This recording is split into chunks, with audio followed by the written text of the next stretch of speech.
I took the night shift at the gas station because the nights felt as empty as I did. After my wife died, silence became safer than noise. Grief is loud in the daytime. At night, it only whispers. The station sat alone on a stretch of highway no one cared about anymore. One road in, one road out. A buzzing neon sign. Cold coffee. Endless dark. I worked from midnight to 6.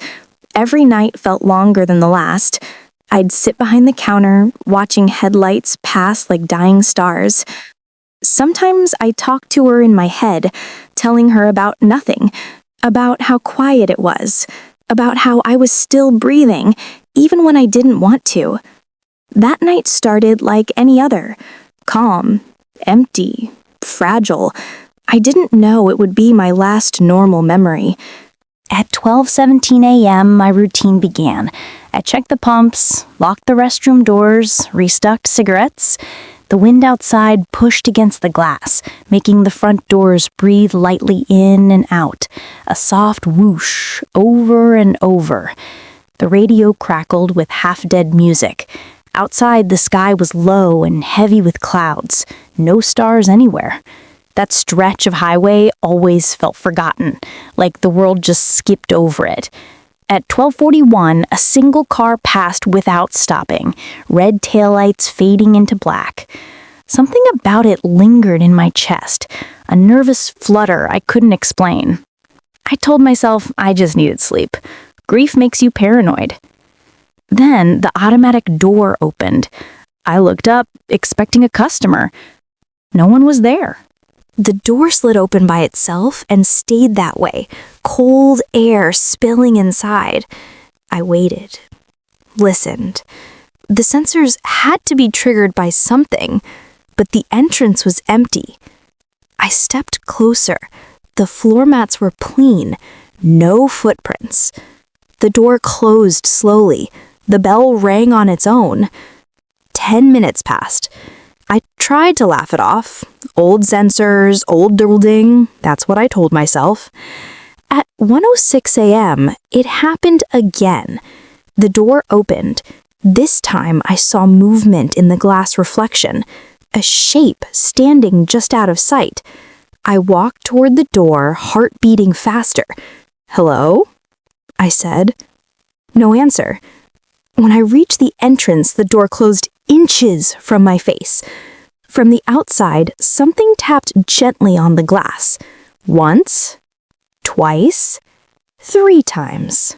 After that, the station didn't feel empty anymore. It felt watched. Every shadow looked thicker. The hum of the refrigeration units sounded like breathing. At 1:34, I heard footsteps on the roof. Slow, dragging. I froze behind the counter, staring at the ceiling tiles. The sound moved from left to right, then stopped directly above me. I whispered, "This isn't funny." The footsteps answered with a heavy thump. Dust fell from the tiles onto my hands. My skin went cold. I checked the security monitor. Camera 1 showed the empty pumps. Camera 2 showed the dark road. Camera 3, the blind spot behind the building, showed something standing perfectly still. Tall. Too tall. Its face was turned directly toward the wall, toward me. The screen glitched. When it came back, the figure was gone. At 2:02 a.m., the door opened again. This time, someone walked in. It looked like a man. Long coat, mud on his boots. His head hung strangely low, like his neck couldn't hold its weight. "Can I help you?" I asked. He lifted his face. It was my wife's face. Same eyes, same scar on the eyebrow, same mouth I kissed goodbye at the hospital. But the skin was gray, stretched too tight. The eyes didn't blink. "I needed to come home," it said, in her voice, layered under something deeper, something wrong. My knees collapsed against the counter. I couldn't breathe. My heart was splitting open inside my chest. "You're dead," I whispered. The thing tilted its head sideways, bones cracked inside its neck. "Not yet," it said softly. The lights went out. Only the emergency red glow remained, painting everything in blood-colored shadow. The door locked itself. The metal click sounded final. I ran to the back exit. It wouldn't open. I slammed against it once, twice. My hands shook so badly I lost the keys. Behind me, I heard slow footsteps.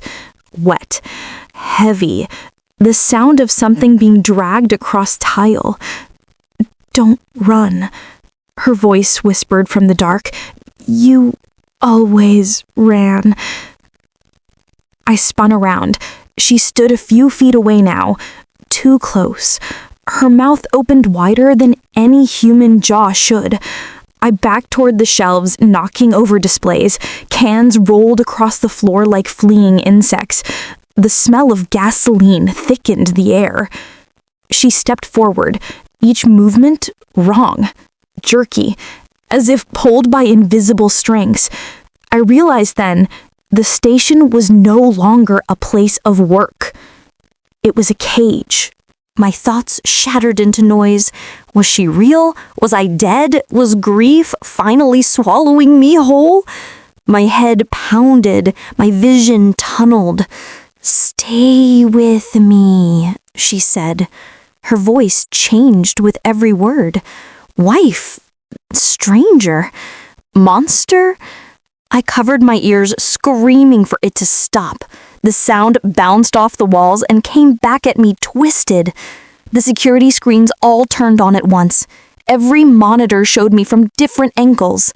Crying, bleeding from my palms where glass had cut me. Weak, small. Then, every screen showed my wife standing behind me. I turned. Nothing was there. The screens flickered again. Now they showed my house, my bedroom, my wife lying in our bed, rotting, smiling. "Come rest," the thing whispered right behind my ear. I dropped to my knees, my mind folded in on itself like wet paper. I couldn't tell if I was still alive anymore. The truth arrived like a weight crushing my lungs. This thing wasn't pretending to be my wife. It was wearing her. I saw it clearly now. The skin moved wrong, slipped in places. The eyes were hollow, like windows into a long, endless dark. "You followed me home that night," I said, remembering the accident, the rain, the empty road, the shadow at the edge of the headlights right before the crash. It smiled wider. "I needed a door," it replied. "You gave me one." The pumps outside activated by themselves. Gasoline flowed onto the asphalt in shining rivers. The smell flooded the station, sharp, explosive. The exits locked tighter. The ceiling vents closed. "There is nowhere left to run," it said gently. I realized the station wasn't just a trap. It was a nest, and I was the offering. I ran. Shelves crashed. Glass shattered. I slipped and spilled gasoline and slammed into the counter. Pain exploded through my ribs. Something cracked. The thing moved impossibly fast. It was suddenly beside me. Its hand closed around my ankle with ice-cold strength. Fingers sank into my skin. I screamed as it dragged me backward across the floor. "Please," I cried. "Please just let me go." Its face hovered inches from mine. I smelled rot and burned rubber. "You already did," it whispered. The security monitors began to spark. Blue flashes lit the room like lightning. Electricity screamed through the air. The gas fumes thickened. I kicked free and crawled toward the breaker panel. My hands shook as I reached for the switch. Behind me, it inhaled deeply, and the world turned white. They found the station burned to the ground in the morning. No body, no remains, just a melted counter and blackened asphalt. That's what the news said later. But I didn't burn. I woke up standing behind the counter. The station was whole again, clean, quiet. The clock read 12 a.m. My hands were no longer bleeding. My pain was gone. My reflection in the glass looked normal until I blinked and saw something move behind my eyes. The automatic door opened. A man stepped inside, tired, lonely, grief heavy on his face. "Can I help you?" I heard myself say. His voice trembled as he spoke.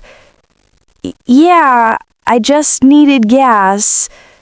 Something inside me smiled. The door locked behind him, and in the security monitor, I saw my wife standing in the blind spot, waiting for me to finish the change.